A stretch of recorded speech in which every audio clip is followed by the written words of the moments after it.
909 277 0113 ਦੇ ਉੱਤੇ। ਨਾਲ ਹੀ west coast truck driving school Fresno ਵਾਲੇ ਜਿਹੜੇ ਕਿ ਤੁਹਾਨੂੰ ਟਰੱਕ ਦਾ ਲਾਇਸੈਂਸ ਵਧੀਆ ਸਿਖਲਾਈ ਦੇ ਕੇ ਘੱਟ ਸਮੇਂ ਦੇ ਵਿੱਚ ਲੈਣ 'ਚ ਸਹਾਇਤਾ ਕਰਦੇ ਨੇ। ਕਾਲ ਅਜੀਤ ਅਟਵਾਲ 559 374 45 41 ਦੇ ਉੱਤੇ। ਇਹਨਾਂ ਸਾਰਿਆਂ ਦਾ ਬਹੁਤ ਬਹੁਤ ਧੰਨਵਾਦ। ਜੇਕਰ ਤੁਸੀਂ ਜਾਂ ਕੋਈ ਹੋਰ ਕਾਰੋਬਾਰ ਇਸ ਪ੍ਰੋਗਰਾਮ ਨੂੰ ਸਪਾਂਸਰ ਕਰਨਾ ਚਾਹੁੰਦੇ ਹੋ, ਸੰਪਰਕ ਕਰ ਸਕਦੇ ਹੋ ਨੰਬਰ 408 722 7698 ਦੇ ਉੱਤੇ। ਗੱਲਬਾਤ ਦਾ ਸਿਲਸਿਲਾ ਕਰਦੇ ਨੇ ਸ਼ੁਰੂ। ਮਿੰਟੂ ਜੀ ਕਹਿੰਦੇ ਭਾਰਤ ਵਿੱਚ ਕਰੋਨਾ ਦੇ ਨਾਲ ਲੜਾਈ ਫੈਸਲਾਕੁੰਨ ਦੌਰ ਦੇ ਵਿੱਚ ਪੰਜਾਬ ਵਿੱਚ ਵੀ ਪੂਰੀ ਤਰ੍ਹਾਂ ਹੜਕੰਪ ਮਚਿਆ ਪਿਆ। ਹਾਂ ਬਿਲਕੁਲ, ਹੁਣ ਫੈਸਲਾਕੁੰਨ ਦੌਰ ਹੀ ਹੈ। ਵੈਸੇ ਹਾਲਾਤ ਜਿਹੜੇ ਬਣੇ ਪਏ ਆ, ਜੇ ਆਪਾਂ ਕੌਮਾਂਤਰੀ ਪੱਧਰ ਤੇ ਵੇਖਦੇ ਹਾਂ, ਸੰਸਾਰ ਪੱਧਰ ਤੇ ਵੇਖਦੇ ਹਾਂ, ਜਾਂ ਜੋ ਸਾਡੇ ਸਾਹਮਣੇ ਇੱਥੇ ਵਾਪਰਦਾ ਪਿਆ, ਇਸ ਤਰ੍ਹਾਂ ਲੱਗਦਾ ਕਿ ਕੋਈ ਮੂਵੀ ਚੱਲਦੀ ਹੈ, ਡਰਾਵਨੀ ਮੂਵੀ ਚੱਲਦੀ ਹੈ। ਸਾਨੂੰ ਪਤਾ ਕਿ ਅਸੀਂ ਠੀਕ ਠਾਕ ਹਾਂ, ਪਰ ਡਰ ਫਿਰ ਵੀ ਆਈ ਜਾਂਦਾ ਹੈ। ਅਸੀਂ ਵੇਖ ਰਹੇ ਹਾਂ, ਪਰ ਡਰ ਸਾਨੂੰ ਫਿਰ ਵੀ ਆਈ ਜਾਂਦਾ ਕਿ ਕੀ ਬਣ ਰਿਹਾ ਹੈ। ਹਾਲਾਂਕਿ ਸਾਨੂੰ ਪਤਾ ਕਿ ਅਸੀਂ ਠੀਕ ਠਾਕ ਹਾਂ ਹਾਲ ਦੀ ਘੜੀ। ਤਾਂ ਜਿਹੜੇ ਠੀਕ ਠਾਕ ਨੇ ਉਹ ਵੀ ਘਬਰਾ ਰਹੇ ਆ ਕਿ ਕੀ ਬਣ ਗਿਆ, ਕਿਉਂਕਿ ਬਹੁਤ ਸਾਰੇ ਲੋਕਾਂ ਨੇ ਸ਼ਾਇਦ ਇਹੋ ਜਿਹਾ ਮਾਮਲਾ ਪਹਿਲੀ ਵਾਰੀ ਆਪਣੀ ਜ਼ਿੰਦਗੀ 'ਚ ਵੇਖਿਆ ਹੋਊਗਾ। ਉਸ ਤਰ੍ਹਾਂ ਜਿਹੜੇ ਪੁਰਾਣੇ ਬਜ਼ੁਰਗ ਆ ਉਹਨਾਂ ਨੇ ਤੇ ਕਈ ਟਾਈਮ ਇਸ ਤਰ੍ਹਾਂ ਦੇ ਕੱਢੇ ਆ, ਬਿਮਾਰੀਆਂ ਵਾਲੇ ਵੀ ਕੱਢੇ ਆ, ਪਾਰਟੀਸ਼ਨ ਵੀ ਵੇਖਿਆ, ਜੰਗਾਂ ਵੀ ਵੇਖੀਆਂ, ਬਲੈਕ ਆਊਟ ਵੀ ਵੇਖੇ, 84 ਦੇ ਵਿੱਚ ਵੀ ਵੇਖਿਆ, ਬਹੁਤ ਕੁਛ ਵੇਖਿਆ। ਪਰ ਬਹੁਤ ਸਾਰੀ ਜਨਰੇਸ਼ਨ ਇਸ ਤਰ੍ਹਾਂ ਦੀ ਹੋਏਗੀ, ਪੀੜ੍ਹੀ ਇਸ ਤਰ੍ਹਾਂ ਦੀ ਹੋਏਗੀ ਜਿਨ੍ਹਾਂ ਨੇ ਇਹ ਚੀਜ਼ਾਂ ਸ਼ਾਇਦ ਪਹਿਲੀ ਵਾਰੀ ਦੇਖਿਆ, ਔਰ ਕਿਆਸੀਆਂ ਵੀ ਨਹੀਂ ਹੋਣਗੀਆਂ। ਤਾਂ ਖੈਰ ਕਰੋਨਾ ਵਾਇਰਸ ਜਿਹੜਾ ਬੇਲਗਾਮ ਹੈ ਇਸ ਵੇਲੇ, ਤਾਂ ਲਗਭਗ ਪੂਰੀ ਦੁਨੀਆ ਨੂੰ ਹੀ ਲਪੇਟੇ 'ਚ ਲੈ ਲਿਆ ਇਹਨੇ। 180 ਦੇਸ਼ ਇਸ ਮਹਾਮਾਰੀ ਦੀ ਮਾਰੇ ਠਾ ਗਏ ਆ, ਤੇ ਤਕਰੀਬਨ ਲਾ ਲਓ ਕਿ 10,000 ਤੋਂ ਵੱਧ ਮੌਤਾਂ ਦਾ ਅੰਕੜਾ ਇਹ ਅੱਜ ਅੱਧੇ ਦਿਨ ਤੱਕ ਸੀਗਾ। ਸ਼ਾਇਦ ਹੋ ਸਕਦਾ ਕਿ ਆਉਣ ਵਾਲੇ ਕੁਛ ਘੰਟਿਆਂ ਦੇ ਵਿੱਚ ਜਿਹੜੇ ਬੀਤੇ ਆ ਤਾਂ ਹੋਰ ਵੀ ਵਧਿਆ ਹੋਵੇ। ਦੁਪਹਿਰ ਤੱਕ ਸੀਗਾ ਸਾਡੇ ਇੰਡੀਆ ਦੇ, ਦੁਪਹਿਰ ਤੱਕ। ਤਾਂ ਖੈਰ ਚੀਨ ਨੇ 10 ਤੋਂ ਵਧੇਰੇ ਦੇਸ਼ਾਂ ਦੇ ਨਾਲ ਵੀਡੀਓ ਕਾਨਫਰੰਸ ਕਰਕੇ ਤਾਲਮੇਲ ਬਿਠਾਉਣ ਦਾ ਯਤਨ ਕੀਤਾ, ਤੇ ਇੰਡੀਆ ਨੇ ਰਿਸਪੌਂਡ ਕੀਤਾ ਕਿ ਅਸੀਂ ਤਿਆਰ ਬਰ ਤਿਆਰ ਹਾਂ। ਤੇ ਇਹਨਾਂ ਦੀ ਸ਼ਾਇਦ ਗੱਲ ਹੋਈ ਵੀ ਆ, ਮੈਂ ਪੁਸ਼ਟੀ ਨਹੀਂ ਕਰਦਾ, ਪਰ ਸ਼ਾਇਦ ਹੋਈ ਆ। ਤੇ ਇਸ ਤੋਂ ਇਲਾਵਾ ਇਟਲੀ ਦੇ ਵਿੱਚ ਇੱਕ ਇੰਡੀਅਨ ਦੀ ਮੌਤ ਦੀ ਖਬਰ ਆ, ਪਹਿਲਾ ਇੰਡੀਅਨ ਦੱਸਿਆ ਜਾਂਦਾ ਜਿਹਦੀ ਉਹ ਉੱਥੇ ਮੌਤ ਹੋਈ ਆ। ਇਟਲੀ ਦੇ ਵਿੱਚ ਤਾਂ ਤੁਸੀਂ ਪੜ੍ਹ ਰਹੇ ਹੋਵੋਗੇ, ਦੇਖ ਰਹੇ ਹੋਵੋਗੇ ਕਿ ਬਹੁਤ ਬੁਰਾ ਹਾਲ ਹੈ ਇਸ ਵੇਲੇ, ਉੱਥੇ ਕੇਂਦਰ ਬਣ ਚੁੱਕਾ ਹੈ ਨਾ ਬਿਮਾਰੀ ਦਾ, ਈਰਾਨ ਔਰ ਇਟਲੀ। ਇਸ ਤੋਂ ਇਲਾਵਾ ਜਿਸ ਤਰ੍ਹਾਂ ਮੈਂ ਅੱਗੇ ਕਿਹਾ ਕਿ ਨਿਊਜ਼ੀਲੈਂਡ ਜਿਹੜਾ ਕਿ ਬਹੁਤ ਘੱਟ ਵਸੋਂ ਵਾਲਾ ਹੈ, ਬਹੁਤ ਦਿਨਾਂ ਬਾਅਦ ਜੇ ਆਪਾਂ ਦੇਖੀਏ ਤਾਂ ਨਿਊਜ਼ੀਲੈਂਡ ਦੇ ਵਿੱਚ, ਕਿਉਂਕਿ ਤੁਸੀਂ ਵੇਖਿਆ ਹੋਣਾ ਅਟੈਕ ਟੂਕ ਹੋ ਗਿਆ ਤੇ ਬਹੁਤ ਕੁਛ ਉੱਥੇ ਡਿਸਟਰਬ ਹੋਇਆ ਸੀਗਾ, ਸ਼ਾਂਤ ਮੁਲਕ ਆ, ਤੇ ਬਹੁਤ ਦਿਨਾਂ ਬਾਅਦ ਉੱਥੇ ਇਸ ਤਰ੍ਹਾਂ ਦਾ ਮਾਹੌਲ ਬਣਿਆ ਕਿ ਕੋਈ ਭੁੱਲ ਭੁਲਾ ਗਿਆ ਸਭ ਕੁਛ। ਪਰ ਅਚਾਨਕ ਉੱਥੇ ਵੀ ਇਸ ਬਿਮਾਰੀ ਨੇ ਦਸਤਕ ਦਿੱਤੀ। 11 ਹੋਰ ਇਹਦੇ ਵਿੱਚ ਨਵੇਂ ਕੇਸ ਆਏ ਆ, 39 ਉੱਥੇ ਗਿਣਤੀ ਹੋ ਗਈ। ਅਲਬਰਟਾ ਸੂਬੇ ਦੇ ਅੰਦਰ ਕੇਸਾਂ ਦੀ ਗਿਣਤੀ ਜਿਹੜੀ 146 ਹੋਈ ਯਕਦਮ, ਤੇ ਇੱਕ ਦੀ ਮੌਤ ਵੀ ਦੱਸੀ ਜਾਂਦੀ ਆ। US ਦਾ ਅੰਕੜਾ ਤੁਸੀਂ ਦੱਸ ਦੇਣਾ ਜਦੋਂ ਤੁਹਾਡੀ ਵਾਰੀ ਆਏਗੀ। ਤਾਂ ਖੈਰ ਫਿਰ ਜੇ ਕੌਮੀ ਪੱਧਰ ਵੱਲ ਮੁੜੀਏ, ਅੱਜ ਜੋ ਇੱਥੇ ਸਭ ਕੁਛ ਵਾਪਰਿਆ, ਇੱਕ ਤੇ ਇਹ ਆ ਕਿ ਪ੍ਰਧਾਨ ਮੰਤਰੀ ਨੇ ਅੱਜ ਸਾਰੇ ਜਿੰਨੇ ਵੀ CM ਆ ਉਹਨਾਂ ਦੇ ਨਾਲ ਇੱਕ ਵੀਡੀਓ ਕਾਨਫਰੰਸ ਦੇ ਰਾਹੀਂ ਮੁਲਾਕਾਤ ਕਹਿ ਲਓ, ਮੀਟਿੰਗ ਕਹਿ ਲਓ, ਜਾਂ ਕਹਿ ਲਓ ਕਿ ਤਾਲਮੇਲ ਬਿਠਾਉਣ ਲਈ ਉਹਨਾਂ ਨੇ ਇੱਕ ਭੇਟ ਵਾਰਤਾ ਕੀਤੀ, ਸੰਵਾਦ ਰਚਾਇਆ। ਤਾਂ ਉਹਦੇ ਵਿੱਚ ਇਹੀ ਕਿਹਾ ਗਿਆ ਸੂਬਿਆਂ ਨੂੰ ਕਿ ਹੱਲਾ ਮਾਰੋ, ਕਿਉਂਕਿ ਫੈਸਲਾਕੁੰਨ ਦੌਰ ਹੈ ਨਾ। ਜੇ ਸਟੇਜ ਤੋਂ ਅੱਗੇ ਵੱਧ ਜਾਂਦਾ, 2 ਸਟੇਜ ਦੱਸੀ ਜਾਂਦੀ ਹੈ, ਜੇ ਇੰਡੀਆ ਇਸ ਸਟੇਜ ਤੋਂ ਅੱਗੇ ਵੱਧ ਜਾਂਦਾ ਤਾਂ ਮੇਰੇ ਖਿਆਲ ਦੇ ਨਾਲ ਇੰਡੀਆ ਲਈ ਬਹੁਤ ਡਿਫਿਕਲਟ ਹੋ ਜਾਏਗਾ। ਇਸ ਤੋਂ ਇਲਾਵਾ ਭਾਰਤ ਨੇ 18 ਕੰਪਨੀਆਂ ਨੂੰ ਲਾਇਸੈਂਸ ਜਾਰੀ ਕਰ ਦਿੱਤਾ ਕਰੋਨਾ ਵਾਇਰਸ ਦਾ ਇਲਾਜ ਲੱਭਣ ਵਾਸਤੇ। ਤਾਂ ਇਹ ਹੁਣ ਯਤਨ ਕਰਨਗੇ। US ਦੇ ਵਿੱਚ ਜਿਸ ਤਰ੍ਹਾਂ ਯਤਨ ਹੋ ਰਿਹਾ, ਮੇਰੇ ਖਿਆਲ ਦੇ ਨਾਲ ਕਲੀਨਿਕਲ ਟ੍ਰਾਇਲ ਵੀ ਸ਼ੁਰੂ ਹੋ ਚੁੱਕਾ ਉੱਥੇ। ਤਾਂ ਦੂਸਰੇ ਪਾਸੇ ਇੱਥੇ ਭਾਰਤ ਵਿੱਚ ਕਰੋਨਾ ਪੀੜਤਾਂ ਦੀ ਗਿਣਤੀ ਜਿਹੜੀ ਆ ਉਹ ਲਗਭਗ 225 ਹੋ ਗਈ, ਜਿਹਦੇ ਵਿੱਚ 32 ਜਿਹੜੇ ਆ ਵਿਦੇਸ਼ੀ ਆ, ਫੋਰਨਰ ਆ। ਇਸ ਤੋਂ ਇਲਾਵਾ ਅੱਜ ਜੇ ਆਪਾਂ ਵੇਖੀਏ ਮੌਤ ਦਾ ਅੰਕੜਾ ਉਹ 5 ਹੋ ਗਿਆ, ਵਧਣਾ ਸ਼ੁਰੂ ਹੋ ਗਿਆ।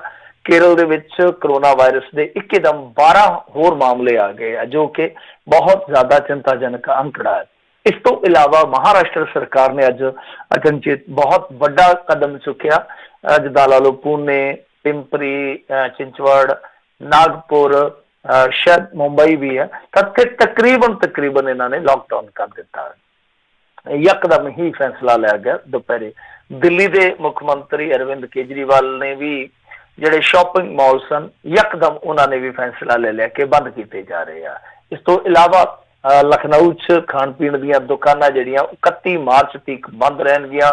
ਉੱਥੇ ਤੇ ਮੇਰੇ ਖਿਆਲ ਦੇ ਨਾਲ ਕਾਫੀ ਹਫੜਾ ਦਫੜੀ ਮਚ ਗਈ, ਔਰ ਉਹਦਾ ਇੱਕ ਕਾਰਨ ਸੀ ਗਾਇਕਾ ਕਨਿਕਾ ਕਪੂਰ ਦੀ ਬੇਵਕੂਫੀ। ਇਹ ਬੀਬੀ ਜਿਹੜੀ ਗਾਇਕਾ ਬਹੁਤ ਵੱਡੀ ਸਿੰਗਰ ਆ, ਉਹ ਜੋ ਇਹਦੇ ਗਾਣੇ ਬੇਬੀ ਡਾਲ ਵਗੈਰਾ ਬਹੁਤ ਸੁਪਰ ਹਿੱਟ ਗਾਣੇ ਹੋਏ ਆ। ਇਹ ਯੂਕੇ ਚੋਂ ਆਈ ਸੀ, ਫਿਰ ਇਹਨਾਂ ਨੇ ਹੋਲੀ ਦੇ ਮੌਕੇ ਤੇ ਘਰ 'ਚ ਪਾਰਟੀ ਰੱਖੀ ਸੀ। ਉਹਦੇ ਵਿੱਚ ਵਸੁੰਧਰਾ ਰਾਜੇ ਸਿੰਧੀਆ ਤੋਂ ਲੈ ਕੇ ਉੱਥੋਂ ਦਾ ਸਿਹਤ ਮੰਤਰੀ ਵੀ ਆਇਆ ਹੋਇਆ ਸੀਗਾ, ਤੇ ਬਾਅਦ 'ਚ ਹੁਣ ਪਤਾ ਲੱਗਿਆ ਕਿ ਪੋਜ਼ਿਟਿਵ ਸੀਗੀ, ਤੇ ਸਾਰੇ ਰਗੜ ਕੇ ਰੱਖ ਦਿੱਤੇ ਆ। ਹਫੜਾ ਦਫੜੀ ਉਸ ਤੋਂ ਬਾਅਦ ਸਾਰਾ ਲਖਨਊ ਸ਼ਹਿਰ ਇੱਕ ਤਰ੍ਹਾਂ ਨਾਲ ਕਹਿ ਲਈਏ ਕਿ ਹੜਕੰਪ ਦਾ ਸ਼ਿਕਾਰ ਹੋ ਗਿਆ, ਤਰਥੱਲੀ ਮਚ ਗਈ ਉੱਥੇ। ਤਾਂ ਕਨਿਕਾ ਕਪੂਰ ਦੀ ਬੇਵਕੂਫੀ ਨੇ ਬਹੁਤ ਹੱਦ ਤੱਕ ਉੱਥੇ ਲੋਕਾਂ ਨੂੰ ਜਿਹੜਾ ਕਹਿ ਲਈਏ ਕਿ ਕਸੂਤਾ ਫਸਾ ਦਿੱਤਾ। ਇਸ ਤੋਂ ਇਲਾਵਾ ਫਿਰ ਜੇ ਜਨਤਾ ਕਰਫਿਊ ਨੂੰ ਆਪਾਂ ਦੇਖੀਏ, ਕਿਉਂਕਿ ਉਹ ਲਾਗੇ ਆ ਗਿਆ, ਐਤਵਾਰ ਇੱਕ ਨਵਾਂ ਅਸੀਂ ਦੇਖਾਂਗੇ ਆਪਣੀ ਜ਼ਿੰਦਗੀ ਦੇ ਵਿੱਚ ਇਹ ਦੌਰ ਕਿ ਜਦੋਂ ਜਨਤਾ ਕਰਫਿਊ ਹੋਏਗਾ, ਜਿਹੜਾ ਕਿ ਸ਼ਬਦ ਹੀ ਅਸੀਂ ਪਹਿਲੀ ਵਾਰੀ ਸੁਣਿਆ, ਤਾਂ ਉਹਦੇ ਵਿੱਚ ਕੀ ਆ ਕਿ ਮੈਟਰੋ ਬੰਦ ਰਹੇਗੀ ਦਿੱਲੀ ਵਾਲੀ, ਬਹੁਤ ਵੱਡੀ ਗੱਲ ਆ। ਇਸ ਤੋਂ ਇਲਾਵਾ ਇੱਕ ਚੀਜ਼ ਹੋਰ ਹੁਣੇ ਮੈਂ ਸੁਣੀ ਆ, ਜਿਹੜੀ ANI ਨੇ ਦੱਸੀ ਆ ਕਿ ਕੱਲ ਰਾਤ ਤੋਂ ਪਰਸੋਂ ਤੱਕ ਹੋ ਸਕਦਾ ਰੇਲਾਂ ਜਿਹੜੀਆਂ ਬੰਦ ਹੋਣ।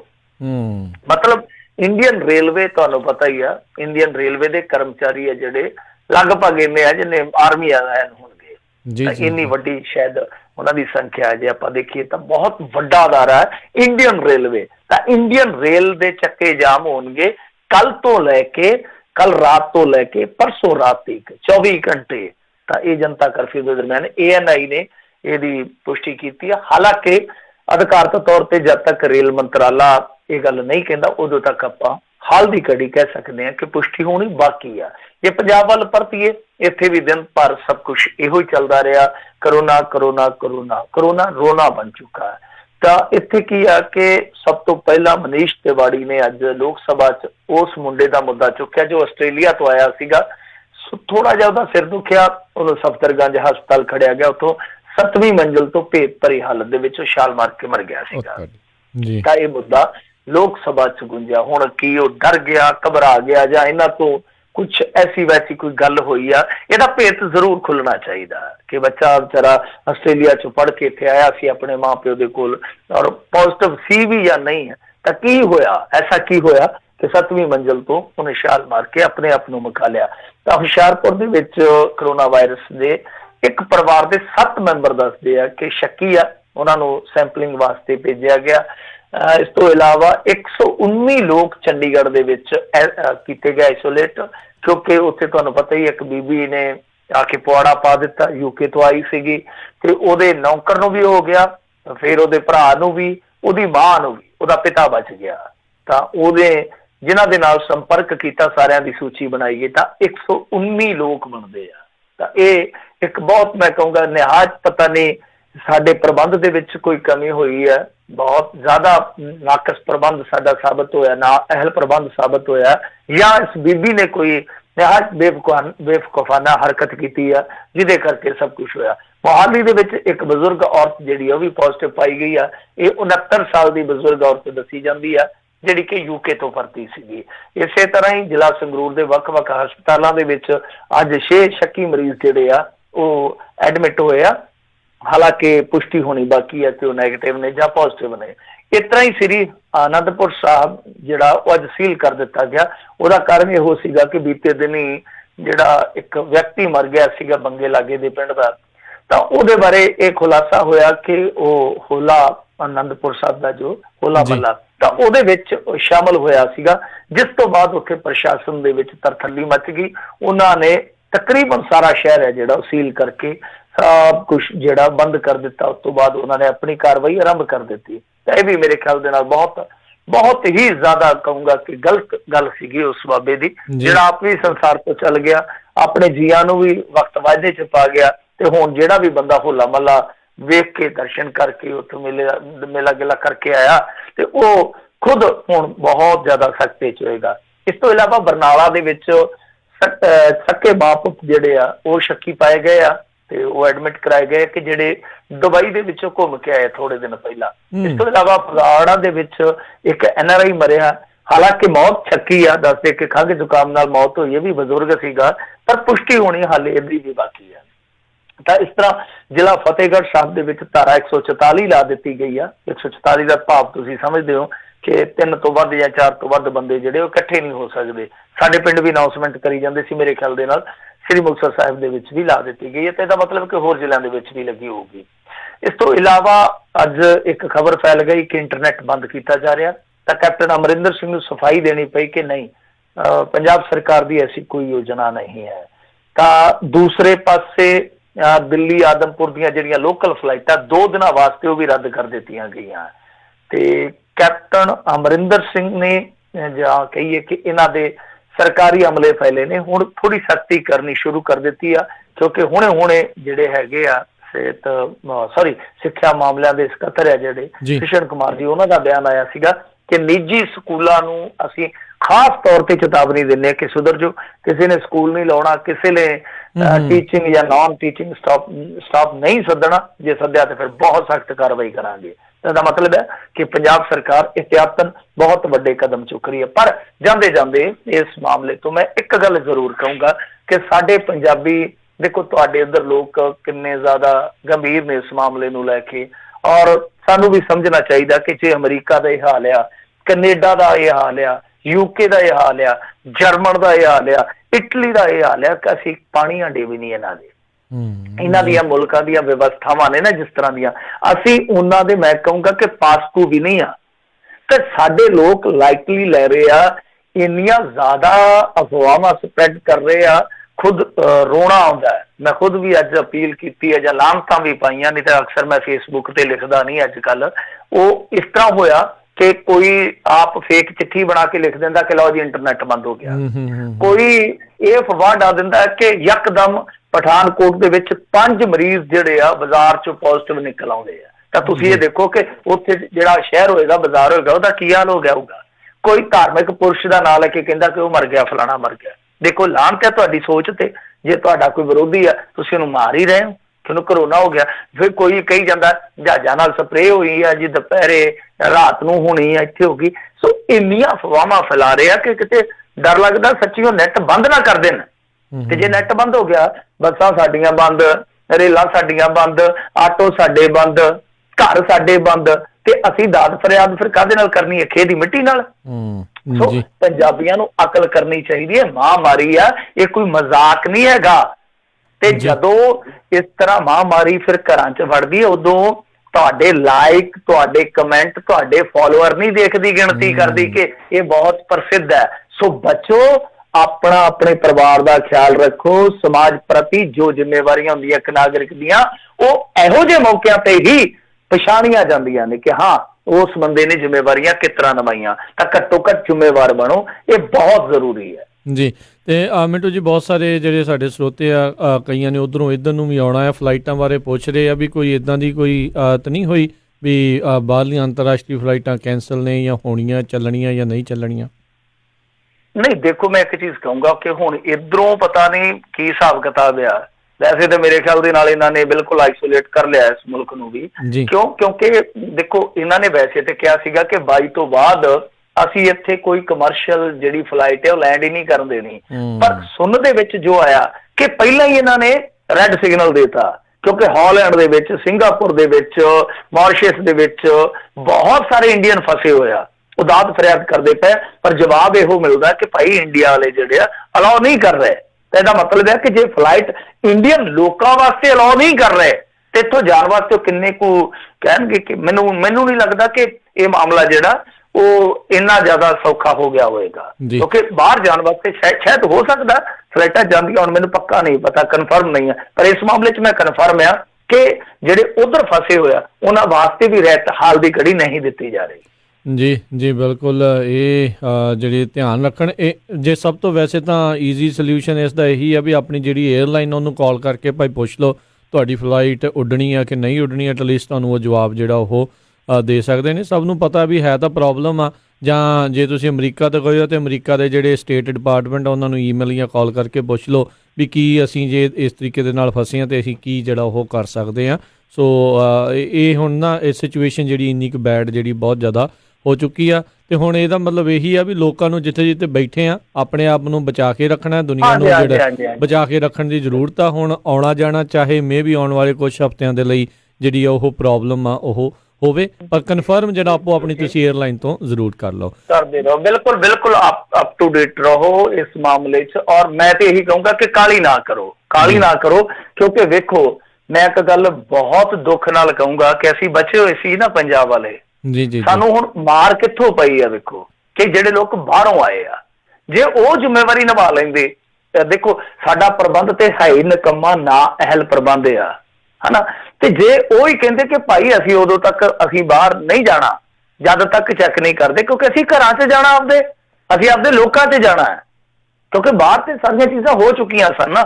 ਤੇ ਸਾਡਾ ਪ੍ਰਬੰਧ ਐਡਾ ਨਿਕੰਮਾ ਪ੍ਰਬੰਧ ਕਿ ਜਦੋਂ ਨਵੰਬਰ 'ਚ ਚਾਈਨਾ 'ਚ ਐਡਾ ਵੱਡਾ ਕਹਿਰ ਹੋ ਚੁੱਕਾ ਸੀਗਾ, ਤੁਸੀਂ ਬਾਹਰੋਂ ਆਉਣ ਵਾਲੇ ਬੰਦਿਆਂ ਨੂੰ ਪ੍ਰੋਪਰ ਕਿਉਂ ਨਹੀਂ ਚੈੱਕ ਕੀਤਾ? ਇਹ ਬਹੁਤ ਵੱਡਾ ਸਵਾਲ ਆ। ਤਾਂ ਹੁਣ ਅੱਜ ਦੀ ਘੜੀ ਦੇਖ ਲਓ ਕਿ ਉਹ ਬੀਬੀ UK ਵਾਲੀ ਆਈ, ਉਹਦੀ ਪ੍ਰੋਪਰ ਉੱਥੇ ਨਹੀਂ ਸਕਰੀਨਿੰਗ ਕੀਤੀ ਗਈ। ਫਿਰ ਉਹ ਭਾਈ ਆਇਆ ਜਿਹੜਾ ਬਾਬਾ ਆਇਆ 60-70 ਸਾਲ ਦਾ ਜਰਮਨ ਤੋਂ, ਇਟਲੀ ਵੀ ਰਹਿ ਕੇ ਆਇਆ, ਟ੍ਰਿਪ ਉਹਦਾ ਇਟਲੀ ਦਾ ਵੀ ਸੀ ਥੋੜੇ ਦਿਨ। ਤਾਂ ਉਸ ਬੰਦੇ ਨੇ ਵੀ ਕਿਤੇ ਨਾ ਕਿਤੇ ਬੇਵਕੂਫੀ ਕੀਤੀ ਆ। ਹੋਰ ਜਿੰਨੇ ਵੀ ਮੈਂ ਗਿਣਾ ਰਿਹਾ ਕਿ ਸਾਨੂੰ ਜਿਹੜੇ ਉਧਰੋਂ ਆਉਂਦੇ ਆ ਪ੍ਰਵਾਸੀ, ਉਹਨਾਂ ਨੂੰ ਵੀ ਭਾਈ ਥੋੜੀ ਜ਼ਿੰਮੇਵਾਰੀ ਅਦਾ ਕਰਨੀ ਚਾਹੀਦੀ ਆ, ਕਿਉਂਕਿ ਇਹ ਬਹੁਤ ਗਲਤ ਹੋਇਆ। ਤੁਸੀਂ ਆਪਦੇ ਪਿੰਡ 'ਚ ਜਾਣਾ, ਆਪਦੇ ਜੀਆਂ 'ਚ ਜਾਣਾ, ਤੁਸੀਂ ਉਹਨਾਂ ਦੀ ਜ਼ਿੰਦਗੀ ਵੀ ਦਾਅ ਤੇ ਨਾ ਲਾਓ। ਸੋ ਜਿੱਥੇ ਵੀ ਕੋਈ ਟਿਕਿਆ ਹਾਲ ਦੀ ਘੜੀ ਟਿਕੋ। ਸਾਰੀ ਦੁਨੀਆ ਅੱਜ ਕਹੀਏ ਕਿ ਉਹ ਰਿਸਕ ਤੇ ਆ, ਵਰਲਡ ਹੀ ਰਿਸਕ ਤੇ ਆ, ਬਿਲਕੁਲ ਸਾਰੀ ਦੁਨੀਆ ਲਪੇਟੇ 'ਚ। ਭੱਜ ਕੇ ਜਾਓਗੇ ਕਿੱਥੇ? ਜਾਣਾ ਕਿੱਥੇ ਆ? ਬਿਲਕੁਲ ਜਿੱਥੇ ਜਾਓਗੇ ਅੱਗੇ ਕਰੋਨਾ ਵਾਇਰਸ ਨੇ ਉੱਥੇ ਘੇਰਨ ਨੂੰ ਫਿਰਦੇ ਆ। ਸੋ ਜਿੰਨੇ ਬਚ ਕੇ ਰਹਿ ਸਕਦੇ, ਜਿੰਨੇ ਸਾਫ਼ ਸੁਥਰੇ ਰਹਿ ਸਕਦੇ ਆ, ਉਸ ਪਾਸੇ ਵੱਲ ਨੂੰ ਧਿਆਨ ਦਿਓ। ਇਹ ਜਿਹੜੇ ਲੋਕ ਇਹ ਵੀ ਕਹੀ ਜਾਂਦੇ ਸੀਗੇ, ਪਹਿਲਾਂ ਡਾਕਟਰ ਵੀ ਇਹੀ ਕਹਿੰਦੇ ਸੀ ਵੀ ਜਿਹੜੇ ਨੌਜਵਾਨ ਉਹਨਾਂ ਨੂੰ ਖਤਰਾ ਨਹੀਂ, ਪਰ ਹੁਣ ਬਹੁਤ ਸਾਰੀਆਂ ਮੌਤਾਂ ਦੇ ਵਿੱਚ ਜਿਹੜੇ ਆંકੜੇ ਉਹ ਆ ਰਹੇ ਆ, ਉਹ 50 ਸਾਲ ਤੋਂ ਘੱਟ ਦੇ ਲੋਕ ਵੀ 40% ਜਿਹੜੇ ਦੱਸੇ ਜਾ ਰਹੇ ਆ ਕੈਲੀਫੋਰਨੀਆ ਦੇ ਵਿੱਚ, ਜਿਹੜੇ ਇਸ ਟਾਈਮ ਲਪੇਟ 'ਚ ਨੇ, ਉਹਨਾਂ ਦੀ ਜਿਹੜੀ 50 ਸਾਲ ਤੋਂ ਘੱਟ ਉਮਰ ਜਿਹੜੀ ਹੈ 54 ਸਾਲ ਤੋਂ ਘੱਟ ਉਮਰ ਦੱਸੀ ਜਾ ਰਹੀ ਆ। ਸੋ ਪਲੀਜ਼ ਆਪਣੇ ਆਪ ਨੂੰ ਜਿਹੜਾ ਉਹ ਧਿਆਨ ਜਿਹੜਾ ਬਚਾ ਕੇ ਜਿਹੜਾ ਉਹ ਜਿੰਨਾ ਰੱਖ ਸਕਦੇ ਹੋ ਰੱਖੋ। ਖਤਰਨਾਕ ਚੀਜ਼ ਇੱਕ ਹੋਰ ਸਾਹਮਣੇ ਆ ਰਹੀ ਹੈ ਕਿ ਇਟਲੀ 'ਚ ਕੁਝ ਐਸੇ ਮਾਮਲੇ ਸਾਹਮਣੇ ਆ ਰਹੇ ਆ ਕਿ ਠੀਕ ਹੋਏ ਵਿਅਕਤੀਆਂ ਨੂੰ ਦੁਬਾਰਾ ਫਿਰ ਪੋਜ਼ਿਟਿਵ ਹੋਇਆ ਕਰੋ, ਸੈਕਿੰਡ ਵੇਵ ਆ ਗਈ ਆ। ਜੀ ਜੀ, ਹਾਂਜੀ। ਸੋ ਸਾਨੂੰ ਸੋਚਣਾ ਪਏਗਾ ਹਾਲ ਦੀ ਘੜੀ, ਜਿਸ ਤਰ੍ਹਾਂ ਆਪਾਂ ਕਿਹਾ ਕਿ ਜਿੱਥੇ ਜੇ ਹੈਗੇ ਆ ਤਾਂ ਅਸੀਂ ਖੁਸ਼ਕਿਸਮਤ ਆ, ਅਸੀਂ ਬਚੇ ਹੋਏ ਆ, ਤਾਂ ਇਸ ਬਚਾਅ ਨੂੰ ਅਸੀਂ ਅੱਗੇ ਤੋਰੀਏ, ਲਾਈਟਲੀ ਨਾ ਲਈਏ। ਤੁਸੀਂ, ਮੈਂ ਇੱਕ ਤੁਹਾਨੂੰ ਅਪੀਲ ਕਰੂੰਗਾ, ਤੁਹਾਡੀ ਗੱਲ ਸੁਣਦੇ ਇੱਧਰਲੇ ਤੁਹਾਡੇ ਰਿਸ਼ਤੇਦਾਰ ਇੱਥੇ ਤੇ ਕਮਲ ਮਾਰੀ ਜਾਂਦੇ ਹਾਲ ਦੀ ਘੜੀ, ਬਹੁਤ ਵੱਡਾ। ਅਸੀਂ ਤੇ ਖਾਣ ਪੀਣ ਵਾਲੇ ਬੰਦੇ ਆ, ਸਪਰੇਵਾਂ ਪੀ ਜਾਂਦੇ ਆ, ਫਲਾਂ ਕਰ ਜਾਂਦੇ ਆ, ਅਸੀਂ ਤੇ ਸਾਨੂੰ ਕੀ ਪਰਵਾਹ ਆ, ਅਸੀਂ ਮੋਟੀ ਖਲ ਦੇ ਲੋਕ। ਇਹਨਾਂ ਨੂੰ ਸਮਝਾਓ ਕਿ ਇਹ ਛੋਟਾ ਜਿਹਾ, ਜਿਵੇਂ ਅਸੀਂ ਗੱਲ ਸੁਣਦੇ ਹੁੰਦੇ ਨਾ ਕਿ ਕੀੜੀ ਹਾਥੀ ਨੂੰ ਡੇਗ ਲੈਂਦੀ ਆ, ਇਹ ਕੀੜੀ ਤੋਂ ਵੀ ਛੋਟਾ, ਪਰ ਇਹਨੇ ਸਾਰੀ ਦੁਨੀਆ ਡੇਗੀ ਹੋਈ ਜੇ। ਜੀ ਜੀ, ਬਿਲਕੁਲ ਬਿਲਕੁਲ। ਵੱਡੇ ਵੱਡੇ ਮੁਲਕ ਜਿਹੜੇ ਇਸ ਟਾਈਮ ਤਰਾ ਕਰਦੇ ਪਏ ਆ ਵੀ ਸਾਡਾ ਬਣਨਾ ਕੀ ਆ ਜੀ। ਤੇ ਕਰੋਨਾ ਵਾਇਰਸ ਦੀਆਂ ਖਬਰਾਂ ਤੋਂ ਬਾਹਰ ਨਿਕਲ ਕੇ ਜੇ ਅਗਲੀ ਖਬਰ ਦੇ ਉੱਤੇ ਮਿੰਟੂ ਜੀ ਨਜ਼ਰ ਮਾਰੀਏ ਤੇ ਕਹਿੰਦੇ ਨਿਰਭਇਆ ਦੇ ਸਾਰੇ ਦੋਸ਼ੀਆਂ ਨੂੰ ਫਾਹੇ ਟੰਗਿਆ। ਬਿਲਕੁਲ, ਇਹਨਾਂ ਦਰਿੰਦਿਆਂ ਨੂੰ ਅੱਜ ਇਹਨਾਂ ਦੇ ਅੰਜਾਮ ਤੱਕ ਪਹੁੰਚਾ ਦਿੱਤਾ ਗਿਆ। ਤਾਂ ਜਿਹੜਾ ਇਹਨਾਂ ਦਾ ਅੰਜਾਮ ਕਾਨੂੰਨ ਨੇ ਤੈਅ ਕੀਤਾ ਸੀਗਾ ਉਹ ਇਹਨਾਂ ਦਾ ਹੋ ਗਿਆ ਵਾ। ਪਰ ਸਭ ਤੋਂ ਵੱਡੀ ਗੱਲ ਇਸ ਮਾਮਲੇ ਦੇ ਵਿੱਚ ਜੋ ਵੇਖਣ ਵਾਲੀ ਆ, ਵਿਚਾਰਨ ਵਾਲੀ ਹੈ, ਉਹ ਦੋ ਪੱਖ ਤੋਂ ਹੈ ਰਾਜ ਕਰਨਵੀਰ ਸਿੰਘ ਜੀ। ਇੱਕ ਤੇ ਇਹ ਆ ਕਿ ਜੋ ਇਸ ਤਰ੍ਹਾਂ ਦੀ ਪ੍ਰਵਿਰਤੀ ਹੈ, ਉਸ ਪ੍ਰਵਿਰਤੀ ਨੂੰ ਮੁਕਾਉਣ ਵਾਸਤੇ ਸਾਡੇ ਇੰਡੀਆ ਦੇ ਵਿੱਚ ਕੋਈ ਮੈਕੈਨਿਜ਼ਮ ਕਦੇ ਬਣੇਗਾ, ਕਦੇ ਅਸੀਂ ਸੋਚਾਂਗੇ ਕਿ ਅਸੀਂ ਸਮਾਜਿਕ ਤੌਰ ਤੇ, ਕਿਉਂਕਿ ਜੇ ਕੈਦ ਕਰਦੇ ਹਾਂ ਅਸੀਂ ਕਿਸੇ ਨੂੰ, ਚਾਹੇ ਕੋਈ ਵੀ ਸਜ਼ਾ ਦਿੰਦੇ ਹਾਂ, ਉਹ ਰਿਫਾਰਮਸ ਵਾਸਤੇ ਹੁੰਦੀ ਹੈ, ਚਾਹੇ ਬੰਦਾ ਸੁਧਾਰਨਾ, ਚਾਹੇ ਉਹਨੂੰ ਮਾਰ ਕੇ ਦੂਜਿਆਂ ਨੂੰ ਅਸੀਂ ਸੁਧਾਰ ਵੱਲ ਜਾਣਾ। ਤਾਂ ਅਸੀਂ ਸੋਸ਼ਲੀ ਕਦੋਂ ਇਹਨਾਂ ਚੀਜ਼ਾਂ ਵੱਲ ਵਧਾਂਗੇ? ਇੱਕ ਤੇ ਇਹ ਆ, ਦੂਸਰਾ ਇਹ ਆ ਕਿ ਇਹ ਬੰਦੇ ਆਪਣੇ ਅੰਜਾਮ ਤੱਕ ਬਹੁਤ ਲੇਟ ਪਹੁੰਚੇ, ਔਰ ਉਹਦੇ ਵਿੱਚ ਕਾਰਨ ਇੱਕ ਇਹ ਸੀਗਾ ਕਿ ਬਹੁਤ ਸਾਰੇ ਇਸ ਕਾਨੂੰਨ ਦੇ ਵਿੱਚ, ਜਿਹੜਾ ਕਿ ਫਾਂਸੀ ਵਾਲਾ ਕਾਨੂੰਨ ਆ, ਇਹਦੇ ਬਹੁਤ ਸਾਰੇ ਲੂਪਹੋਲ ਸੀਗੇ ਜਿਨ੍ਹਾਂ ਨੂੰ ਇਹਨਾਂ ਨੇ ਯੂਜ਼ ਕੀਤਾ। ਤਾਂ ਉਹ ਚੀਜ਼ਾਂ ਦੂਰ ਹੋਣੀਆਂ ਚਾਹੀਦੀਆਂ।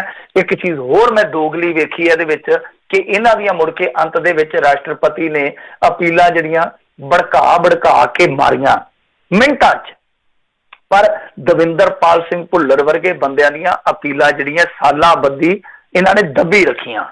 ਤਾਂ ਇਹ ਸਾਰੀਆਂ ਚੀਜ਼ਾਂ ਜਿਹੜੀਆਂ ਓਵਰਆਲ ਇਸ ਕੇਸ 'ਚ, ਇਹ ਨਹੀਂ ਕਹਿਣਾ ਚਾਹੀਦਾ ਕਿ ਬੱਲੇ ਬੱਲੇ ਹੋ ਗਈ ਜੀ, ਸਭ ਕੁਛ ਹੋ ਜਾਊਗਾ। ਇਹ ਤਾਂ ਟਾਈਮ ਦੱਸੂਗਾ ਕਿ ਕੀ ਜਿਹੜੀ ਰੇਪ ਦੀ ਜਾਂ ਦਰਿੰਦਗੀ ਦੀ ਰੇਸ਼ੋ ਘਟਦੀ ਹੈ ਜਾਂ ਵੱਧਦੀ ਹੈ, ਸਮਾਂ ਡਿਸਾਈਡ ਕਰੂਗਾ। ਕਿ ਜਿੱਤ ਹੋਈ ਆ ਜਾਂ ਹਾਰ ਹੋਈ ਆ, ਇਸ ਬਾਅਦ ਦੀ ਗੱਲ ਆ। ਪਰ ਜਿਹੜੀਆਂ ਚੀਜ਼ਾਂ ਕਾਨੂੰਨ ਦੇ ਵਿੱਚ ਚੋਰ ਮੋਰੀਆਂ ਨੇ, ਜਾਂ ਇਹ ਦੋਗਲਾਪੰਥੀ ਵਾਲਾ ਹਿਸਾਬ ਕਿਤਾਬ ਚੱਲਦਾ ਕਿ ਇੱਕ ਮਾਮਲਾ ਜਿਹੜਾ ਹਾਈ ਪ੍ਰੋਫਾਈਲ ਆ, ਲੋਕ ਉਹਦੇ ਨਾਲ ਜਜ਼ਬਾਤੀ ਤੌਰ ਤੇ ਜੁੜੇ ਆ, ਉਹ ਤੁਸੀਂ ਮੁੜ ਕੇ ਮਿੰਟਾਂ 'ਚ ਹੀ ਨਜਿੱਠ ਦਿੱਤਾ। ਤੇ ਕੁਝ ਲੋਕ ਜਿਹੜੇ ਆ ਜ਼ਿੰਦਗੀ ਮੌਤ ਦੇ ਵਿਚਾਲੇ ਝੂਲਦੇ ਝੂਲਦੇ ਪਾਗਲ ਹੋ ਜਾਂਦੇ ਆ ਕੋਠੜੀਆਂ 'ਚ, ਤੁਸੀਂ ਉਹਨਾਂ ਦੀਆਂ ਅਪੀਲਾਂ ਕੱਢਦੇ ਹੀ ਨਹੀਂ ਜੇ। ਜੀ ਜੀ ਜੀ ਬਿਲਕੁਲ। ਤੇ ਅਗਲੀ ਜਿਹੜੀ ਮਿੰਟੂ ਜੀ ਖਬਰ ਦੇ ਉੱਤੇ ਜੇ ਨਜ਼ਰ ਮਾਰਦੇ ਜਾਈਏ ਤੇ ਕਹਿੰਦੇ ਕਾਂਗਰਸ ਦੀ ਸਰਕਾਰ MP ਦੇ ਵਿੱਚ ਡਿੱਗ ਗਈ ਆ। ਕਮਲਨਾਥ ਨੇ ਫਲੋਰ ਟੈਸਟ ਤੋਂ ਪਹਿਲਾਂ ਹੀ ਮੰਨੀ ਹਾਰ। ਬੜਾ ਸ਼ਾਰਟਲੀ ਆਪਾਂ ਕਹਿ ਸਕਦੇ ਹਾਂ ਕਿ ਕਮਲ ਤੋਂ ਕਮਲਨਾਥ ਹਾਰ ਗਿਆ। ਤਾਂ ਇਸ ਵੇਲੇ ਸਥਿਤੀ ਇਹ ਆ, ਪਰ ਇਹ ਵਾਇਰਸ ਇੱਕ ਵੱਖਰੀ ਕਿਸਮ ਦਾ ਵਾਇਰਸ ਆ ਜਿਹੜਾ ਸਾਡੀ ਸਿਆਸਤ ਦੇ ਵਿੱਚ ਵੜਿਆ। ਲੋਕ ਮਰਨ ਡਏ ਸੀ ਨਾ, ਤੇ ਇੱਧਰ ਲੀਡਰ ਸਾਡੇ ਲੜਨ ਡਏ ਸੀ ਕੁਰਸੀ ਲਈ। ਲੋਕ ਤਰਾ ਕਰਦੇ ਪਏ ਸਨ, ਇਹ ਕੁਰਸੀ ਨੂੰ ਆ ਕਰਦੇ ਪਏ ਸੀਗੇ ਦੋਵੇਂ ਧਿਰਾਂ ਵਾਲੇ। ਤਾਂ ਇਹਨਾਂ ਨਹੀਂ ਸਰਿਆ ਇਹਨਾਂ ਤੋਂ। ਵੈਸੇ ਮੈਂ ਤਾਂ ਕਹਿੰਦਾ ਉਹ ਸ਼ਬਦ ਇਸਤੇਮਾਲ ਕਰਦੇ ਪਏ ਅੱਜ ਕੱਲ੍ਹ ਹਾਰਸ ਟ੍ਰੇਡਿੰਗ, ਮੈਂ ਕਹਿੰਦਾ ਖੱਚਰਾਂ ਤੋਂ ਵੀ ਗਏ ਗੁਜ਼ਰੇ ਆ, ਖੋਤਿਆਂ ਤੋਂ ਵੀ ਗਏ ਗੁਜ਼ਰੇ ਆ, ਗਧਿਆਂ ਤੋਂ ਵੀ ਗਏ ਗੁਜ਼ਰੇ ਆ। ਘੋੜਿਆਂ ਦਾ ਤਾਂ ਮੁੱਲ ਬਹੁਤ ਹੁੰਦਾ, ਘੋੜੇ ਤਾਂ ਐਵੇਂ ਬਦਨਾਮ ਕਰੀ ਜਾਂਦੇ ਆ ਇਹ। ਤਾਂ ਕਹਿੰਦਾ ਭਾਵੇਂ ਉਹ ਆ ਕਿ ਇੱਕ ਪਾਸੇ ਦੁਨੀਆ ਦੇ ਤਰਾਹ ਨਿਕਲੇ ਪਏ, ਦੁਨੀਆ ਨੂੰ ਭਵਿੱਖ ਦੀ ਪਈ, ਬੱਚਿਆਂ ਦੀ ਪਈ ਆ, ਇਹ ਬੰਦੇ ਕੁਰਸੀ ਦੇ ਪਾਵੇ ਨੂੰ ਫੜ ਕੇ ਲੜਨ ਡਏ ਸਨ। ਅਖੀਰ ਚਲੋ ਡਿਸਾਈਡ ਹੋ ਗਿਆ, ਸੁਪਰੀਮ ਕੋਰਟ ਨੇ ਆਖਿਆ ਸੀ ਅੱਜ ਕਿ ਫਲੋਰ ਟੈਸਟ ਕਰ ਲਓ। ਫਲੋਰ ਟੈਸਟ ਤੋਂ ਇਹ ਭੱਜ ਗਏ, ਫਿਰ ਮੁੜ ਕੇ ਕਮਲਨਾਥ ਨੇ ਅੱਜ ਅਸਤੀਫਾ ਦੇ ਦਿੱਤਾ। ਆਪ ਹੀ ਸਜਾ ਕੇ ਅੱਖਾਂ ਜੀਆਂ ਕਹਿੰਦਾ ਕਿ ਰਾਜਾ ਮਾਰ ਗਿਆ ਸਾਨੂੰ, ਮਹਾਰਾਜਾ ਮਾਰ ਗਿਆ, ਨਾਲ ਬਾਈ ਲੋਭੀ ਮਾਰ ਗਿਆ। ਤੇ ਭਲਿਆ ਮਾਨਸਾ ਫਿਰ ਇਹਦੇ ਵਿੱਚ ਤਾਂ ਤੇਰੀ ਹਾਰ ਆ, ਤੇਰੀ ਹਾਰ ਲੋਕੀ ਤੂੰ ਆਪ ਹੀ ਮੰਨੀ ਜਾ ਰਿਹਾ ਕਿ ਤੁਹਾਡੇ ਆਪਣੇ ਬੰਦੇ ਤੁਹਾਨੂੰ ਮਾਰ ਗਏ ਆ। ਤਾਂ ਕੀ ਤੁਸੀਂ ਆਪਣੀ ਸਰਕਾਰ ਜਿਹੜੀ ਬਣਾ ਕੇ ਚਲਾਉਣ ਦੀ ਜ਼ਿੰਮੇਵਾਰੀ ਨਹੀਂ ਮੋਢਿਆਂ ਤੇ ਰੱਖਦੇ? ਕੱਲੀ ਸਰਕਾਰ ਬਣਾਉਣੀ ਜ਼ਿੰਮੇਵਾਰੀ ਨਹੀਂ ਹੁੰਦੀ, ਸਰਕਾਰ ਚਲਾਉਣੀ ਵੀ CM ਦੀ ਜ਼ਿੰਮੇਵਾਰੀ ਹੁੰਦੀ ਆ। ਇਹ ਬੰਦੇ ਕਿਉਂ ਨਿਕਲੇ? ਸਭ ਤੋਂ ਵੱਡੀ ਫੇਲੀਅਰ ਕਮਲਨਾਥ ਦੀ ਗਿਣੀ ਜਾਊਗੀ। ਤਾਂ ਹੁਣ ਇਹ ਜੋ ਮਰਜ਼ੀ ਭੁੱਬਾ ਮਾਰੀ ਜਾਣ, ਕਾਂਗਰਸ ਦੀਆਂ ਆਪਣੀਆਂ ਗਲਤੀਆਂ ਦਾ ਫਾਇਦਾ ਭਾਰਤੀ ਜਨਤਾ ਪਾਰਟੀ ਨੇ ਚੁੱਕਿਆ। ਉਸ ਤਰ੍ਹਾਂ ਜੋ ਇਹ ਤਮਾਸ਼ਾ ਚੱਲਿਆ, ਉਹ ਤਮਾਸ਼ਾ ਤੁਸੀਂ ਦੇਖਿਆ ਹੀ ਹੋਏਗਾ ਕੁਰਸੀ ਵਾਲਾ। ਤੇ ਲੋਕ ਵੀ ਸਮਝ ਜਾਣ ਕਿ ਕੁਰਸੀ ਦੇ ਸਕੇ ਆ, ਤੁਹਾਡੇ ਸਕੇ ਨਹੀਂ। ਜੇ ਸਕੇ ਹੁੰਦੇ ਤੇ ਕਹਿੰਦੇ ਕੋਈ ਗੱਲ ਨਹੀਂ ਹੈ, ਕੋਈ ਗੱਲ ਨਹੀਂ, ਕਮਲਨਾਥ 10 ਦਿਨ ਹੋਰ ਚੱਲੇ, ਜਿੱਥੇ ਮਰਜ਼ੀ ਆ ਵੇਖ ਲਵਾਂਗੇ ਬਾਅਦ ਚ। ਸਾਡਾ ਇਸ ਵੇਲੇ ਜਿਹੜਾ ਪਹਿਲਾ ਯਤਨ ਹੋਣਾ ਚਾਹੀਦਾ ਉਹ ਇਹ ਆ ਕਿ ਅਸੀਂ ਲੋਕਾਂ ਨੂੰ ਬਚਾਈਏ। ਤੇ ਇਹ ਕਿਹਨੂੰ ਬਚਾ ਰਹੇ ਸਨ? ਸਰਕਾਰ ਨੂੰ। ਜਾਂ ਸਰਕਾਰ ਨੂੰ ਪਾ ਰਹੇ ਸਨ ਜਾਂ ਬਚਾ ਰਹੇ ਸਨ। तो किसी ने कहा ना मैं बचाता रहा दीमक से घर अपना, चंद कुर्सी के कीड़े मेरा मुल्क खा गए। तो ये कीड़े वो है ਜਿਹੜੇ ਮੁਲਕ ਖਾ ਗਏ। ਜੀ ਜੀ ਜੀ। ਅਗਲੀ ਜਿਹੜੀ ਗੱਲ ਕਰਦੇ ਜਾਈਏ, ਕੈਪਟਨ ਦੇ ਬਿਆਨ ਆਇਆ, ਕਹਿੰਦੇ ਵੀ ਜਨਮ ਦਾ ਪ੍ਰਮਾਣ ਪੱਤਰ ਤੇ ਮੇਰੇ ਕੋਲ ਵੀ ਹੈ ਨਹੀਂ। ਤੇ ਚਲੋ ਫਿਰ ਤੁਸੀਂ ਵੀ ਡਿਟੈਂਸ਼ਨ ਸੈਂਟਰ ਦੇ ਵਿੱਚ ਦੂਜਿਆਂ ਦੇ ਨਾਲ, ਕੱਲ ਮੈਂ ਅੰਕੜਾ ਦੱਸਿਆ ਹੀ ਸੀਗਾ, ਇੰਡੀਆ ਦੇ ਵਿੱਚ ਡਿਟੈਂਸ਼ਨ ਸੈਂਟਰ ਜਿਹੜੇ ਉਹ 3 ਸਾਲ 4 ਸਾਲ ਤੋਂ ਚੱਲਦੇ ਪਏ। ਕੱਲ ਆਪ ਮੰਨੇ ਸਦਨ ਦੇ ਵਿੱਚ, ਹਾਊਸ ਦੇ ਵਿੱਚ, ਔਰ ਇਹਦੇ ਵਿੱਚ 2 ਦਰਜਨ ਤੋਂ ਵੱਧ ਹੁਣ ਤੱਕ ਲੋਕ ਮਰ ਵੀ ਗਏ ਆ। ਦੇਖੋ ਤੇ ਜਿਹੜੇ ਪ੍ਰਧਾਨ ਸੇਵਕ ਆ ਸਾਡੇ, ਜਿਹੜੇ ਕਦੇ ਝੂਠ ਨਹੀਂ ਬੋਲਦੇ, ਉਹਨਾਂ ਨੇ ਕਿਹਾ ਸੀਗਾ ਕਿ ਸਾਡੇ ਇੰਡੀਆ 'ਚ ਤੇ ਡਿਟੈਂਸ਼ਨ ਸੈਂਟਰ ਹੈ ਹੀ ਕੋਈ ਨਹੀਂ। ਐਵੇਂ ਰਾਹੁਲ ਗਾਂਧੀ ਵੀ ਝੂਠ ਬੋਲਦੇ ਆ ਤੇ ਆਪ ਹੀ ਹੁਣ ਇਹ ਮੰਨ ਰਹੇ ਆ। ਇਹ ਨਹੀਂ ਮੰਨ ਰਹੇ ਕਿ ਸਾਡੇ ਇੱਥੇ ਡਿਟੈਂਸ਼ਨ ਸੈਂਟਰ ਆ, ਬਲਕਿ ਇਹ ਵੀ ਮੰਨ ਰਹੇ ਕਿ ਉੱਥੇ ਲੋਕ ਵੀ ਵਾਧੂ ਮਰ ਰਹੇ ਆ। ਤਾਂ ਦੂਜੀ ਗੱਲ, ਇਹ ਮਾਮਲਾ ਜਿਹੜਾ NPR ਦੇ ਨਾਲ ਹੀ ਜੁੜਿਆ। ਕੈਪਟਨ ਅਮਰਿੰਦਰ ਸਿੰਘ ਜੀ ਕਹਿੰਦੇ ਆ ਕਿ ਮੇਰੇ ਕੋਲ ਤੇ ਖੁਦ ਜਨਮ ਦਾ ਪ੍ਰਮਾਣ ਪੱਤਰ ਹੈ ਨਹੀਂਗਾ, ਤੇ ਅੱਧੇ ਪੰਜਾਬ ਕੋਲ ਨਹੀਂ ਹੋਣਾ। ਕਿੱਧਰ ਘੱਲੋਗੇ ਮੈਨੂੰ, ਕਿੱਧਰ ਘੱਲੋਗੇ ਦੂਜਿਆਂ ਨੂੰ, ਕਿੱਧਰ ਘੱਲੋਗੇ? ਹੁਣ ਕੁਛ ਲੋਕ ਪਾਕਿਸਤਾਨ ਚੋਂ ਆਏ ਆ, ਕੀ ਤੁਸੀਂ ਆਖੋਗੇ ਕਿ ਜਾ ਕੇ ਪਾਕਿਸਤਾਨ ਚੋਂ ਆਪਦਾ ਪ੍ਰਮਾਣ ਪੱਤਰ ਕਢਾ ਕੇ ਲਿਆ? ਇਹ ਗੱਲਾਂ ਦਲੀਲ ਦੇ ਤੌਰ ਤੇ ਤਾਂ ਵੇਖੀਏ ਤੇ ਸਹੀ ਆ, ਪਰ ਇਹ ਦੇਖਣਾ ਹੋਏਗਾ ਕਿ ਕੀ NPR ਲਾਗੂ ਕਰਦੇ ਜਾਂ ਨਹੀਂ ਕਰਦੇ।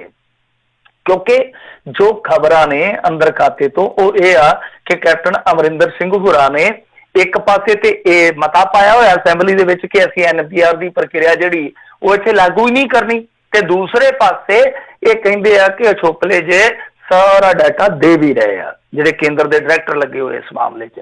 ਤਾਂ ਖੈਰ ਜੋ ਵੀ ਹੈ, ਹੁਣ ਵੇਖਣਾ ਹੋਏਗਾ ਕਿ NPR ਪੰਜਾਬ ਦੇ ਵਿੱਚ ਲਾਗੂ ਹੁੰਦਾ ਜਾਂ ਨਹੀਂ ਹੁੰਦਾ। ਜੇ ਹੁੰਦਾ ਤਾਂ ਕਿਸ ਸਵਰੂਪ ਦੇ ਵਿੱਚ ਹੁੰਦਾ? ਡਾਊਟਫੁਲ ਸਿਟੀਜ਼ਨ ਕਿੰਨੇ ਲੋਕਾਂ ਦੇ ਮੋਹਰੇ ਲੱਗਿਆ? ਤਾਂ ਜੇ ਲੱਗਿਆ ਤੇ ਫਿਰ ਉਹਨਾਂ ਦਾ ਹਸ਼ਰ ਕੀ ਹੁੰਦਾ? ਕਿਉਂਕਿ ਇਹ ਸਿੱਧਾ ਸਿੰਪਲ ਫੰਡਾ ਹੈ ਕਿ ਜੁੜਨਾ ਜਾ ਕੇ ਨਾਗਰਿਕਤਾ ਐਕਟ ਦੇ ਨਾਲ ਆ। ਜਿਹੜਾ ਡਾਊਟਫੁਲ ਸਿਟੀਜ਼ਨ ਬਣ ਗਿਆ, ਸਮਝ ਲਓ ਉਹਦੀ NRC ਵੀ ਹੋਗੀ ਨਾਲ ਦੀ ਨਾਲ।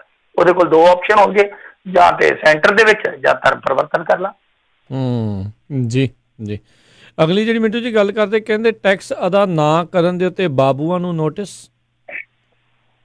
ਦੇਖੋ ਕਦੇ ਕਦੇ ਜੱਜਾਂ ਨੂੰ ਵਕੀਲ ਕਰਨੇ ਪੈ ਜਾਂਦੇ ਆ, ਕਦੇ ਕਦੇ ਬਾਬੂਆਂ ਨੂੰ ਨੋਟਿਸ ਆ ਜਾਂਦੇ ਆ।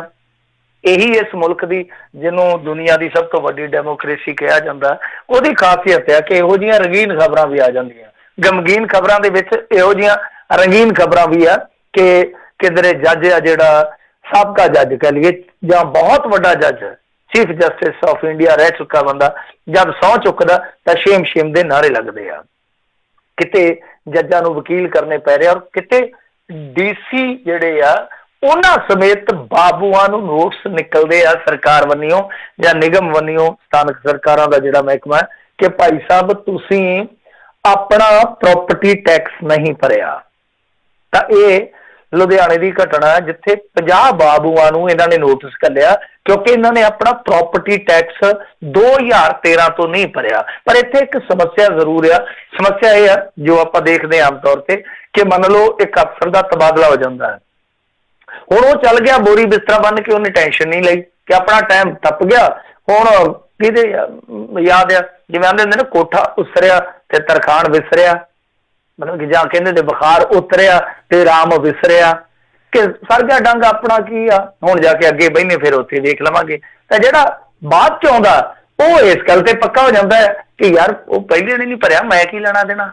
ਤਾਂ ਇਹ ਇੱਕ ਬਹੁਤ ਵੱਡੀ ਉਲਝਣ ਰਹਿੰਦੀ ਆ। ਪਰ 50 ਬਾਬੂਆਂ ਨੂੰ ਨੋਟਿਸ ਜਾਣਾ ਇਹ ਬਹੁਤ ਵੱਡੀ ਗੱਲ ਆ। ਤਾਂ ਤੁਸੀਂ ਆਪ ਹੀ ਦੇਖ ਲਓ ਕਿ ਬਿਜਲੀ ਦੇ ਬਿੱਲਾਂ ਦਾ ਬਕਾਇਆ ਜਿਹੜਾ ਉਹ ਮੇਰੇ ਖਿਆਲ ਦੇ ਨਾਲ 2000 ਕਰੋੜ ਤੋਂ ਟੱਪਿਆ ਹੋਇਆ ਆ ਸਰਕਾਰਾਂ ਬੰਨੀਆਂ, ਜਿਹੜੇ ਸਰਕਾਰ ਦੇ ਮਹਿਕਮੇ ਆ, ਮੰਤਰਾਲੇ ਆ, ਇਹਨਾਂ ਵੱਲ 2000 ਕਰੋੜ ਤੋਂ ਵੱਧ ਬਿਜਲੀ ਦਾ ਬਕਾਇਆ। ਉਸ ਤੋਂ ਇਲਾਵਾ ਹੁਣ ਪ੍ਰਾਪਰਟੀ ਟੈਕਸ ਦਾ ਜੇ ਸਾਰੇ ਪੰਜਾਬ ਦੇ ਵਿੱਚ ਮੁਲਾਂਕਣ ਕੀਤਾ ਜਾਵੇ, ਸਮੀਖਿਆ ਕੀਤੀ ਜਾਵੇ ਕਿ ਕੀ ਹਿਸਾਬ ਕਿਤਾਬ ਆ, ਮੈਨੂੰ ਲੱਗਦਾ ਕਿ ਕਈ ਬਾਬੂਆਂ ਦਾ ਪ੍ਰਾਪਰਟੀ ਟੈਕਸ ਇਸੇ ਤਰ੍ਹਾਂ ਜਿਹੜਾ ਪੈਂਡਿੰਗ ਪਿਆ ਹੋਊਗਾ।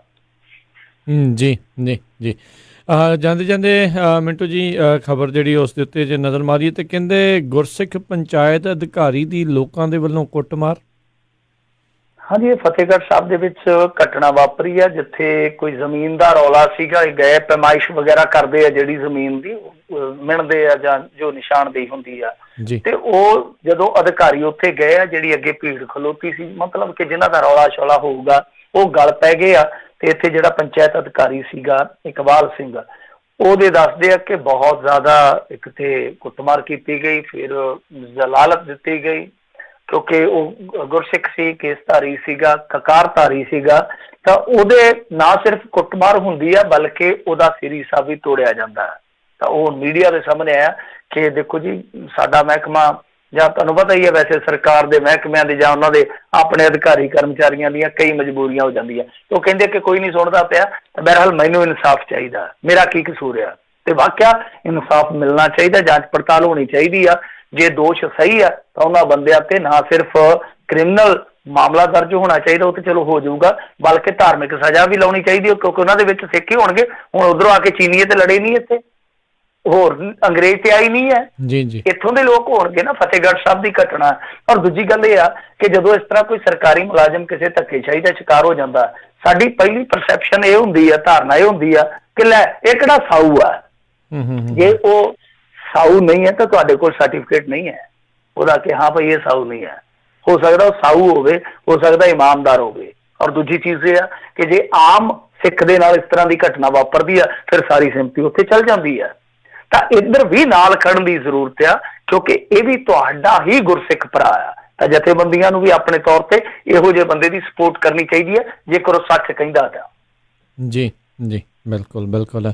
ਅਤੇ ਸਰੋਤਿਓ ਅੱਜ ਦਾ ਵੈਸੇ ਤਾਂ ਆਪਾਂ ਕਾਲ ਲੈਂਦੇ ਹਾਂ, ਪਰ ਕਿਉਂਕਿ ਕਰੋਨਾ ਵਾਇਰਸ ਨਾਲ ਸੰਬੰਧਿਤ ਇੱਥੇ ਦੀਆਂ ਵੀ ਬਹੁਤ ਸਾਰੀਆਂ ਜਿਹੜੀਆਂ ਅਪਡੇਟਸ ਆ ਉਹ ਸਾਡੇ ਕੋਲ ਹੈਗੀਆਂ, ਸੋ ਆਪਾਂ ਲੈ ਕੇ ਇਸ ਪ੍ਰੋਗਰਾਮ ਤੋਂ ਬਾਅਦ ਦੇ ਵਿੱਚ ਤੁਹਾਡੇ ਨਾਲ ਸਰੋਤਿਓ ਜਿਹੜਾ ਹਾਜ਼ਰ ਹੋਵਾਂਗੇ। ਅਤੇ ਮਿੰਟੂ ਜੀ ਬਹੁਤ ਬਹੁਤ ਤੁਹਾਡਾ ਧੰਨਵਾਦ ਕਰਦੇ ਹਾਂ ਅਤੇ ਸਰੋਤਿਆਂ ਦਾ ਵੀ ਧੰਨਵਾਦ। ਉਹ ਸਮਝਦੇ ਆ ਇਸ ਗੱਲ ਨੂੰ ਵੀ ਅੱਜ ਜਿਹੜੀਆਂ ਆਪਾਂ ਕਾਲਸ ਜਿਹੜੀਆਂ ਨਹੀਂ ਲੈ ਸਕਾਂਗੇ, ਅਗਲੇ ਹਫਤੇ ਫਿਰ ਜਿਹੜੀਆਂ ਆਪਾਂ ਉਹ ਇਹ ਕਾਲਸ ਲਵਾਂਗੇ ਅਤੇ ਉਮੀਦ ਕਰਦੇ ਹਾਂ ਉਦੋਂ ਤੱਕ ਥੋੜ੍ਹੇ ਮਾਹੌਲ ਥੋੜ੍ਹਾ ਹੋਰ ਸੁਖਾਲਾ ਜਿਹੜਾ ਆ ਉਹ ਹੋ ਜਾਊਗਾ। ਅਤੇ ਮਿੰਟੂ ਜੀ ਬਹੁਤ ਬਹੁਤ ਧੰਨਵਾਦ, ਬੜੀ ਮਿਹਰਬਾਨੀ, ਧੰਨਵਾਦ, ਸਤਿ ਸ਼੍ਰੀ ਅਕਾਲ ਜੀ। ਜੀ ਸਤਿ ਸ਼੍ਰੀ ਅਕਾਲ ਜੀ। ਜੀ ਅਤੇ ਸਰੋਤਿਓ ਇੱਥੇ ਸਾਡਾ ਅੱਜ ਦਾ ਇਹ ਵਾਲਾ ਪ੍ਰੋਗਰਾਮ ਸਮਾਪਤ ਹੈ ਅਤੇ ਇਸ ਪ੍ਰੋਗਰਾਮ ਤੋਂ ਬਾਅਦ ਦੇ ਵਿੱਚ ਬ੍ਰੇਕ ਤੋਂ ਬਾਅਦ ਦੇ ਵਿੱਚ ਅਸੀਂ ਹਾਜ਼ਰ ਹੁੰਦੇ ਹਾਂ ਤੁਹਾਡੇ ਨਾਲ ਜਿਹੜੀਆਂ ਅਮਰੀਕਾ ਦੀਆਂ ਅਤੇ ਵਿਸ਼ਵ ਦੀਆਂ ਹੋਰ ਕਰੋਨਾ ਵਾਇਰਸ ਦੇ ਨਾਲ ਸੰਬੰਧਿਤ ਅਪਡੇਟਸ, ਕੀ ਚੱਲ ਰਿਹਾ, ਕਿੱਥੇ ਕਿਹੜੇ ਗਵਰਨਰ ਨੇ ਕੀ ਆਖ ਰਹੇ ਨੇ, ਮੁਲਕ ਦੇ ਵਿੱਚ ਕੀ ਕੁਛ ਜਿਹੜੀਆਂ ਚੇਂਜਿਸ ਇਸ ਦੇ ਕਰਕੇ ਜਿਹੜੀਆਂ ਉਹ ਆ ਰਹੀਆਂ ਆ, ਉਹ ਆਪਾਂ ਤੁਹਾਡੇ ਨਾਲ ਜਿਹੜੀਆਂ ਸਾਂਝੀਆਂ ਕਰਾਂਗੇ। ਮਿਲਦੇ ਹਾਂ ਤੁਹਾਨੂੰ ਇੱਕ ਜਿਹੜੇ ਜੀ ਬ੍ਰੇਕ ਤੋਂ ਬਾਅਦ। ਅਤੇ ਹੁਣ ਇਸ ਪ੍ਰੋਗਰਾਮ ਦੇ ਲਈ ਇਜਾਜ਼ਤ ਦਿੰਦੇ ਹਾਂ। ਮੇਰੇ ਵੱਲੋਂ ਤੁਹਾਨੂੰ ਸਾਰਿਆਂ ਨੂੰ ਪਿਆਰ ਸਤਿਕਾਰ ਸਤਿ ਸ਼੍ਰੀ ਅਕਾਲ। ਜਿਉਂਦੇ ਵਾਸਤੇ ਰਹੋ, ਹੱਸਦੇ ਖੇਡਦੇ ਰਹੋ, ਸੁਣਦੇ ਰਹੋ ਪੰਜਾਬੀ ਰੇਡੀਓ USA।